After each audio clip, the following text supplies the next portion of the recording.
बापू की आत्मकथा सत्य के प्रयोग के पिछले अध्याय में आपने सुना कि सरकार की दमन नीति पूरे जोरों पर थी। पंजाब में नादिर शाही शुरू हुई।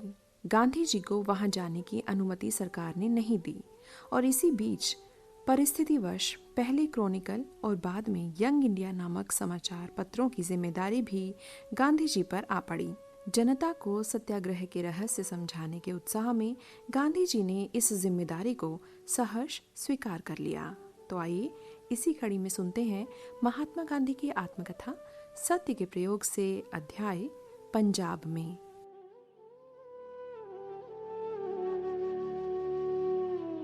पंजाब में जो कुछ हुआ उसके लिए अगर सर माइकल ऑडवायर ने मुझे गुनहगार ठहराया तो वहां के कोई नवयुवक फौजी कानून के लिए भी मुझे गुनहगार ठहराने में हिचकिचाते ना थे। क्रोधावेश में भरे इन नवयुवकों की दलील ये थी कि यदि मैंने सविनय कानून भंग को मुलतवी ना किया होता तो जलियांवाला बाग का कत्लेआम कभी ना होता और न फौजी कानून ही जारी हुआ होता। किसी ने तो ये धमकी भी दी कि मेरे पंजाब आने पर लोग मुझे जान से मारे बिना नहीं रहेंगे, किंतु मुझे तो अपना कदम उपयुक्त मालूम होता था। उसके कारण समझदार आदमियों में गलतफहमी होने की संभावना ही नहीं थी। मैं पंजाब जाने के लिए अधीर हो रहा था। मैंने पंजाब कभी देखा नहीं था। अपनी आंखों से जो कुछ देखने को मिले उसे देखने की मेरी तीव्र इच्छा थी और मुझे बुलाने वाले डॉक्टर सत्यपाल, डॉक्टर किचलू और पंडित राम भज दत्त चौधरी को मैं देखना चाहता था। वे जेल में थे, पर मुझे पूरा विश्वास था कि सरकार उन्हें लंबे समय तक जेल में रख ही नहीं सकेगी। मैं जब बंबई जाता तब बहुत से पंजाबी मुझसे आकर मिला करते थे। मैं उन्हें प्रोत्साहन देता था जिसे पाकर वे प्रसन्न होते थे। इस समय मुझ में विपुल आत्मविश्वास था, लेकिन मेरा जाना टलता जाता था। वायसरॉय लिखते रहते थे कि अभी जरा देर है। इसी बीच हंटर कमेटी आई। उसे फौजी कानून के दिनों में पंजाब के अधिकारियों द्वारा किए गए कारनामों की जांच करनी थी। दीनबंधु एंड्रयूज वहां पहुंच गए थे। उनके पत्रों में हृदय द्रावक वर्णन होते थे। उनके पत्रों की ध्वनि ये थी कि अखबारों में जो कुछ छपता था, फौजी कानून का जुल्म उससे कहीं अधिक था। पत्रों में मुझे पंजाब पहुंचने का आग्रह किया गया। दूसरी तरफ मालवीय जी के भी तार आ रहे थे कि मुझे पंजाब पहुंचना चाहिए। इस पर मैंने वायसरॉय को फिर तार दिया। उत्तर मिला, आप फलां तारीख को जा सकते हैं।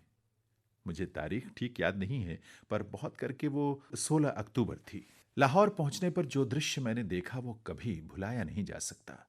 स्टेशन पर लोगों का समुदाय इस कदर इकट्ठा हुआ था मानो बरसों के बिछोह के बाद कोई प्रियजन आ रहा हो और सगे संबंधी उससे मिलने आए हों। लोग हर्षोन्नमत्त हो गए थे।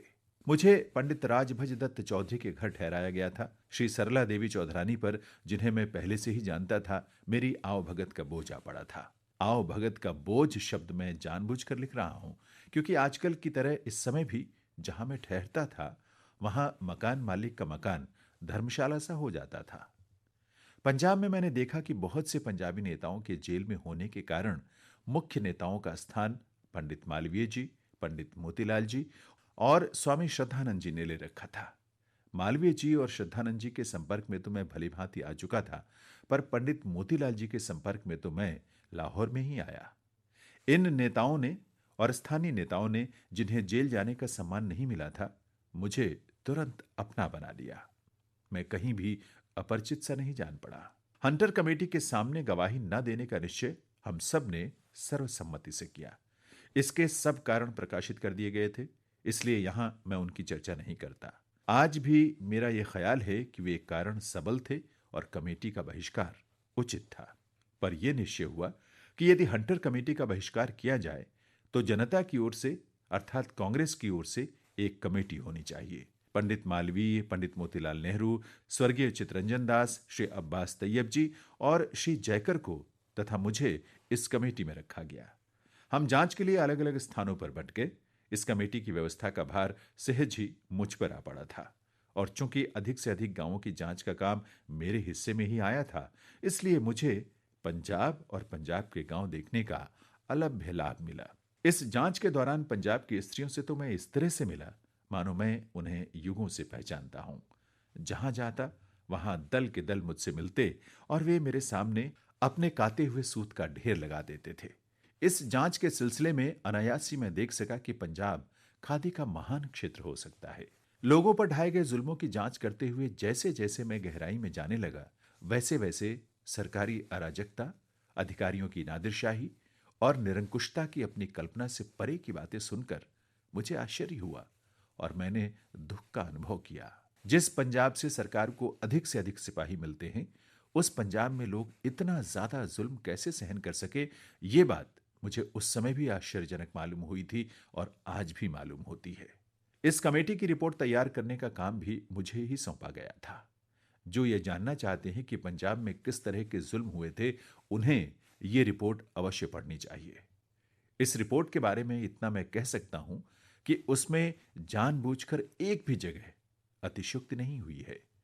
जितनी हकीकतें दी गई हैं, उनके लिए उसी में प्रमाण भी प्रस्तुत किए गए हैं। इस रिपोर्ट में जितने प्रमाण दिए गए हैं, उनसे अधिक प्रमाण कमेटी के पास मौजूद थे। जिसके विषय में तनिक भी शंका थी, ऐसी एक भी बात रिपोर्ट में नहीं दी गई। इस तरह केवल सत्य को ही ध्यान में रखकर लिखी हुई रिपोर्ट से पाठक देख सकेंगे कि ब्रिटिश राज्य अपनी सत्ता को दृढ़ बनाए रखने के लिए किस हद तक जा सकता है, कैसे अमानुषिक काम कर सकता है। जहां तक मैं जानता हूं, इस रिपोर्ट की एक भी बात आज तक झूठ साबित नहीं हुई है। अभी आप सुन रहे थे महात्मा गांधी की आत्मकथा सत्य के प्रयोग से अध्याय पंजाब में। वाचन स्वर था जैनेन्द्र सिंह का, प्रस्तुतकर्ता निशा भारद्वाज।